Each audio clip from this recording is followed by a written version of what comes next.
Now, it's probably the oldest continuing radio service in the world, and tonight the Bristol Hospital Broadcasting Service is celebrating a massive milestone. It's been on the air now for 60 years and is still taking requests from patients in wards around the city. Chris James has been looking at its history. Against Manchester United. City 1, United 0. Back in 1952, the original purpose was to bring football commentary to those stuck in hospital. The field here at Ashton Gate then at half-time. With the largest network in the country here in Bristol, 26 hospitals in all took the service, which broadcasted 30 hours a week. They even had their own outside broadcast unit, an old ambulance, as featured on the BBC's grandstand in the late 70s. What do you think you give the patients? What do they get out of it? Well, an even more local radio service than local radio can give. It's very personal. How much do they actually listen to it? Quite a lot, mostly in the evenings and Saturdays when the sport's on. This is BHBS, the Bristol Hospital Broadcasting Service. This is Request Line on BHBS, the Bristol Hospital Broadcasting Service. 60 years on and the voices are different, but the idea is fundamentally the same. Serving the patients. It's a charity totally run by volunteers. And because of that, the station engineer does admit, over the decades, he's had to go on the scrounge.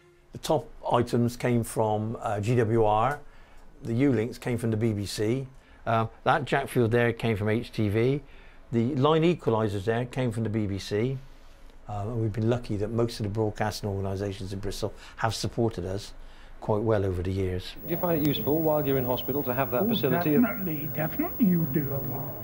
And hospital radio in Bristol has historically played a key role in the careers of many famous faces and voices in the West. A little tube which came out from this piece of equipment to an earpiece. So you might get the light programme if you were lucky, and then you had hospital radio. So hospital radio was really a saviour to all those patients. We were giving them something they couldn't otherwise have for weeks in some cases, depending on how long they were in there for.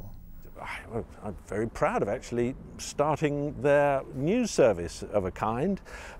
We didn't have any resources really, so we used to nip down to the Evening Post and a kind sub-editor would give us some copy and we'd dash back up and I'd read it out hot off the press, literally. It was a great amateur service that was a really professional effort.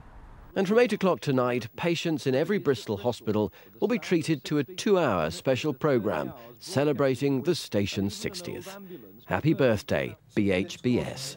Chris James, BBC Points West. Oh, and it's going to be professional if they've got a Chris Vasher. How brilliant is it to see him? Yeah.